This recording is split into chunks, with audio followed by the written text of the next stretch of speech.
Mapagpalang araw sa inyo mga G's. Hama ko yung tropa ko dito. Yung pinsan ko, tropa ko, kapatid ko, alam mo na yun. Lahat na. Dito na kami. So kanina bumili kami ng mga nigga shit. Kung tinatanong nyo sa akin kung ano yung mga nigga shit, yun yung mga kinakain ng mga niggas sa hood. Papakita ko sa inyo, ganito yun. Boom! Kala mo fried chicken, ano yan?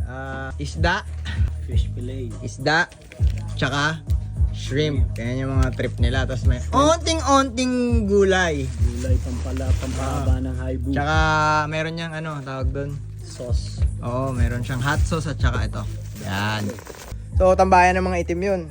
Well, anyways, galing kami sa fish town ng tropa ko. Pinsan ko, nandito kami. Bumili kami ng nigga shit sa nigga hood. Yan na naman saying, kain kami ng mga nigga shit. Okay.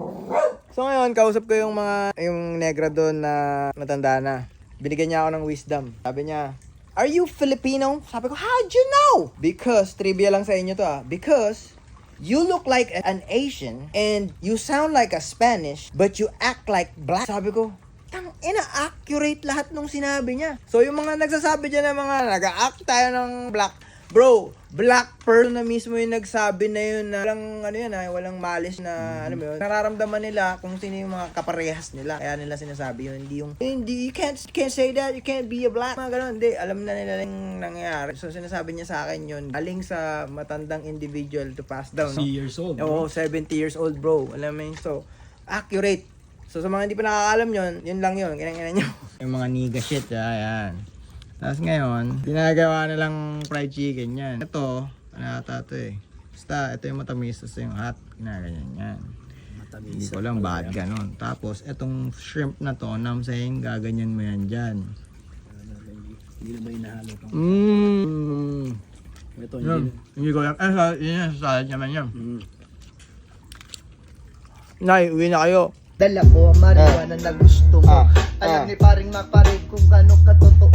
Kasama ko si Crazy G na ngayon. Nandito kami sa Sloson. Gumagawa ano ang panahon. Medyo malamig kami, mainit. Ganun pa rin naman kung paano kami sumindi sa buhay. Ganun pa rin naman kung paano ganapin. Ganun tuloy po sa buhay at ang hangin sa aking buhay na aming binigay. Ito kami ang weed pare, patuloy na hinihimay.